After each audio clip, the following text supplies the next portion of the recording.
And it appears to be, oh, there it goes. Yay, I was worried it was stuck shut.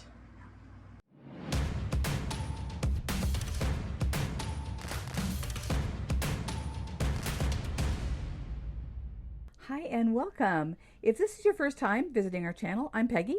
And I'm Derek, and we're two restless retirees.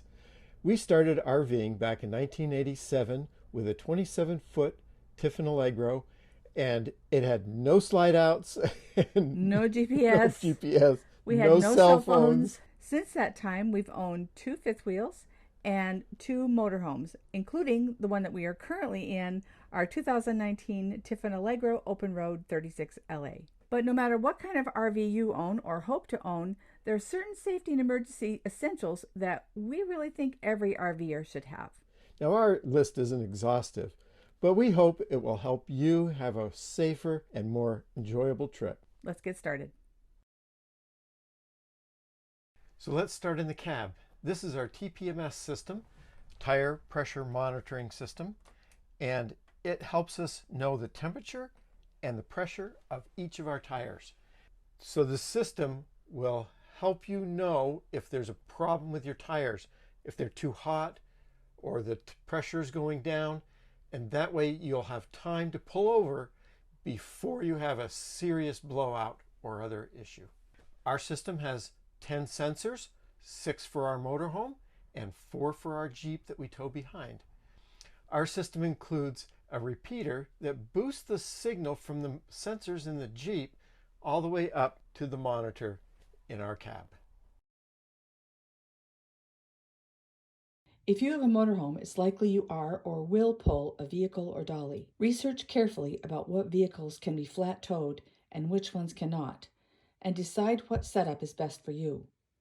We pull a 2019 Jeep Cherokee and use a Blue Ox tow bar with attached base plate and a Demco Stay-in-Play braking system. We had them professionally installed and are very pleased with the entire setup.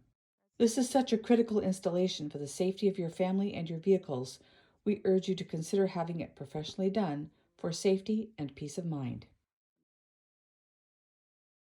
Most of us are very familiar with Google Maps and Apple Maps, but neither of those apps are specifically for RVers. And when you have a vehicle that is 8 or so feet wide and 13 feet high and 55 feet long, that needs to be taken into account, which is a very good safety reason to make sure that you're using some kind of electronic GPS system that's specifically for RVs. One of the things we like about it is it does connect to our phones. We can type in the address of the campsite that we're looking for and send it via Bluetooth to this unit. Let's take a look at how that works. We've typed in the address of one of our favorite campgrounds, Lakeside RV Park in Provo, Utah. Now Derek is going to hit go, and just by magic, it's going to go up there. Not really magic, it's just Bluetooth. And she's figuring out how we need to get... Please drive to highlighted route. There we go. While this system is certainly not 100% essential, it's extremely helpful for safety and security. Now, it's also important to know that even a system this good can fail. So it's really important to carry a paper map with you.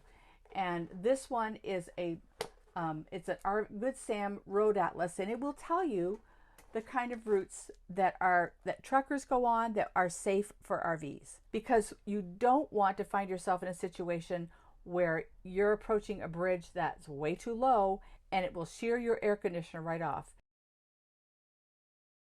If you want to look up on YouTube all the RV accidents of people trying to go under bridges that were too small, there's unfortunately a lot of them, and you do not want to be that statistic. So get a good GPS system and a good road atlas and you'll be good to go. The next thing on our list is going to be tools. Let's take a look at what we've got. I found that I can fix almost anything in the RV with these 7 tools. I have a flathead screwdriver. I have a screwdriver that has a exchangeable point. I can put Phillips, I can put a square bit like this one in there. Then I have an adjustable wrench, channel lock, pliers, a hammer, and a little saw. It has both a hacksaw blade and a a wood blade.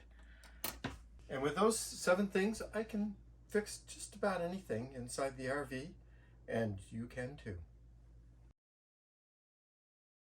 So another thing that's extremely important to have on the inside of your RV are fire extinguishers.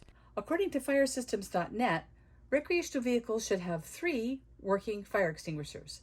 We have this one here, we have one in the back, and we have one just like this outside.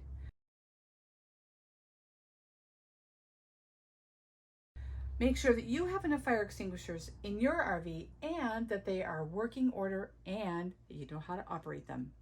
Plus, it's really also important to have a plan of how to get out of your RV in the case of a fire. Of course, there's a front door, but look around and make sure that you know where your fire exit is. This is our window.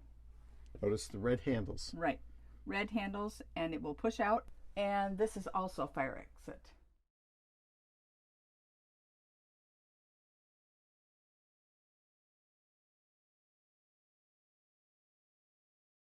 So do you travel with a fur baby, a dog or cat or a bird or an iguana or a bearded lizard? If you do, you need to make certain that the temperature inside your RV is going to be okay when you're not around. So this is how we've solved it. We use a GoV temperature and humidity sensor. We've just put some nanotape on the back of this to hold it onto the cabinet. That way we can get alerts on my phone whenever the temperature goes above a certain value that I can set. So our current RV has a generator built in, but some of the ones that we've owned have not. And that has sometimes been a problem for us. So if you don't have one built in, you should consider buying one, and you should look at ones that are quiet, because the contractor ones are really noisy and not great for other people around you. This is our surge protector and electrical management system. It not only protects against surges, but it also protects against brownouts and low voltage or high voltage or incorrectly wired pedestals, so that it protects all the electronics inside your RV. Let's talk about water management and making sure your system is safe. This is our pressure regulator. That makes sure that the system inside your RV doesn't end up leaking because the pressure's too high. So always make sure that the hoses you use are specifically designed for drinking water. So we've got this one that coils up. It's very convenient. We bought recently this other hose, which is 50 feet, and it will collapse down very flat. And so make sure you have enough hose and that it's designed for drinking water. This is the RhinoFlex hose that we have. It has a clear elbow so I can make sure that everything gets flushed out properly. I also have an extra extension that's below it, and these will hook up to the waste drainage part. And also I have a sidewinder from Demco that will stretch out and support the hose. In addition, he always keeps a box of nitrile gloves and hand sanitizer. If you end up having to pull over on the side of the road, a flat tire or some other problem, you want to make sure that you can be well seen, and so you should have something like this. I've got a vest, and I have the cones that collapse down so that they're small for carrying, but are very visible when you put them out by the RV. No matter where you travel in this country, or up into Canada, down into Mexico, there's going to be times when you might have to be evacuated, whether it's a tornado, flash flooding, fires. There's all kinds of things that can happen. And if you need to evacuate, you should have a go bag. And the go bags should have a little bit of food, maybe 3 days worth of food, some very essentials, extra clothing, things like that, so that you'll be able to survive for like 3 days. We put these go bags together a year or so ago, and I will link the video up here to how we did that. And we have some go bag for children ideas as well. It's really important that they be updated once or twice a year, and again, to check those expiration dates. And again, the kind of food that you're going to want in here is going to be stuff that's not perishable, things like crackers and hard candies, things like that. But check out this link and we'll show you how to put together a 72-hour kit for you and your family. Another essential item for safety and emergency purposes would be a medical kit. Now, a first aid kit, generally bigger than those little blue ones that you get like at Walmart that are for your car. Those are okay, but if you can, you should look at getting a little bit bigger one. And there's lots and lots of them available on Amazon. The important thing is to make sure you get one that you can work with, that you know how to operate every item that's in it, and that the things that are in it are going to work for you. Pick some times that are good for you to refresh and check your medical kit, your 72-hour kits, smoke detectors, carbon monoxide things. Make sure you do all those emergency essential things on a regular basis, and that will help you and your family to stay safe. In addition to your 72-hour kit, don't forget your fur babies. Make sure you have food and a little container that you can put water in for them, and also a pet carrier. I have to stuff Phoebe into hers. She doesn't like it, but it's better for her to be in there rather than to be running around loose and getting lost or getting hurt. So make sure you have a pet carrier and some food and a water container for them as well. Bonus tip for you, carry a step, collapsible step that you can put next to your RV, and that way, if with leveling your steps are too high, you won't trip as you come out of the RV. All right, that's going to do it for our list of safety and emergency essentials for 2022 at least.